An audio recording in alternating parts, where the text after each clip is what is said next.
સોનાની જો આપણે વાત કરી લઈએ તો 2 સપ્તાહની ઊંચાઈએ ભાવ પહોંચ્યા બાદ સોનાની કિંમતોમાં ઉપલા સ્તરેથી દબાણ આવતું જોવા મળ્યું અને ડોલર ઇન્ડેક્સમાં પણ ઉપલા સ્તરેથી ઘટાડો આવતા સોનામાં એક અસર આવતી જોવા મળી છે.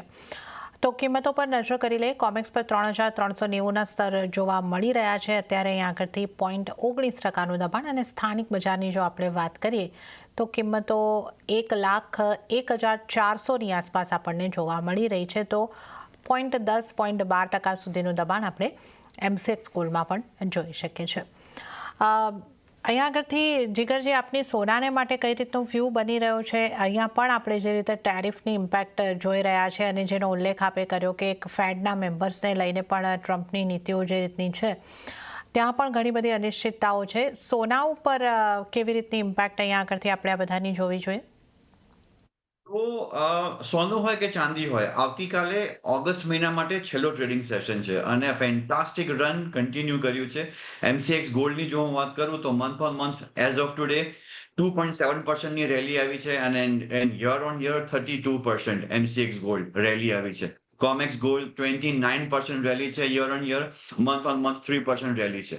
માર્કેટનું ફોકસ જે છે હવે ફ્રાઇડે જે પીસીઈ કોર ઇન્ડેક્સ આવશે એના ઉપર છે અને જે ડિફરન્સીસ જે છે યુએસ એડમિનિસ્ટ્રેશન અને ફેડના એડમિનિસ્ટ્રેશનની વચ્ચે, જેને કારણે થઈને માર્કેટમાં થોડી ઘણી અહીંયા અનસર્ટનિટી ક્રિએટ થઈ છે. ટ્રેડ વોર છે, રશિયા યુક્રેન વોર, અનસર્ટનિટીઝ છે, સેફ હેવન બાઇંગ પણ છે માર્કેટમાં અને ઓવરઓલ જોવા જાવ તો ઇન્ડિયા અને ચાઇના તરફથી ઘણું ગોલ્ડ અને સિલ્વરનું બાઇંગ આવ્યું છે ડ્યુરિંગ રિસન્ટ પીરિયડ. સ્પેશિયલી સિલ્વરમાં સોલર સેલમાં એનો ઉપયોગ વધી ગયો છે ઇન્ડિયા અને ચાઇના તરફથી. સો હું સિલ્વર વખતે પણ વાત કરીશ કે શું રિટર્ન્સ આવ્યા છે, બટ ગોલ્ડ અને સિલ્વર બંનેની આ જે એક ફેન્ટાસ્ટિક રેલી છે કન્ટિન્યુ કરશે સપ્ટેમ્બર મહિનામાં પણ આઈ બિલીવ. ડોલર ઇન્ડેક્સના પોઈન્ટ ઓફ વ્યૂથી જોઈએ તો ડોલર ઇન્ડેક્સમાં કદાચ એક રેલી આવશે, સો કાઉન્ટર ઇમ્પેક્ટ નેગેટિવ આવી શકે છે થોડી. પ્રોફિટ બુકિંગ આવશે, it will be healthy only. Buy on dips, gold and silver both.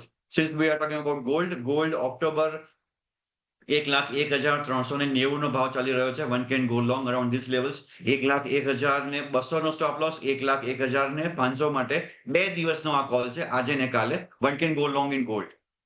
Okay, તો સોનામાં અહીંયા આગળથી ખરીદી કરીને ચાલવાની સલાહ અહીંયા આગળથી બનતી જોવા મળી રહી છે. તો સોનામાં પણ ખરીદી કરીને ચાલી શકો છો. ચાંદીમાં પણ તમે બાઇંગ કરીને ચાલી શકો છો. એમણે જે રીતે જીગર છે અહીંયા આગળથી જણાવ્યું. પણ આપણે નજરો કરી લઈએ અત્યારે કયા લેવલ્સ પર કામકાજ થતું જોવા મળી રહ્યું છે ચાંદીની અંદર પણ.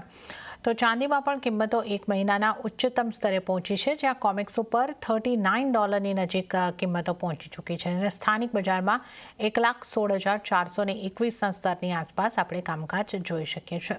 તો જીગરજી, જે રીતે તમે જણાવી રહ્યા હતા, ચાંદીમાં પણ આપ બાઇંગ તરફ રહેવાની સલાહ આપી રહ્યા છો. કયા ટાર્ગેટ બની શકે છે અને ચાંદી માટે આપ કયા પરિબળો પર નજર રાખવાનું જણાવશો?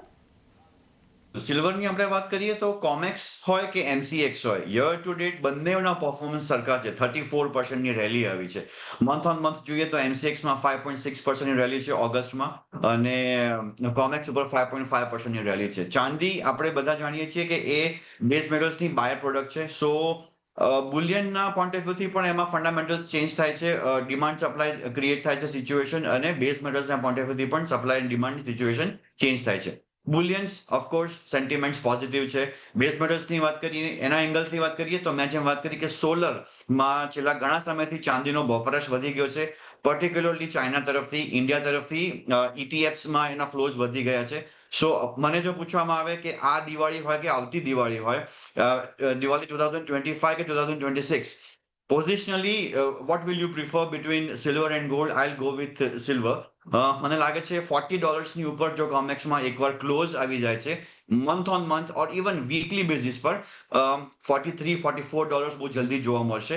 સેમ વે મને લાગે છે નેક્સ્ટ ટુ નેક્સ્ટ દિવાળી થોડું લાંબુ બની જશે.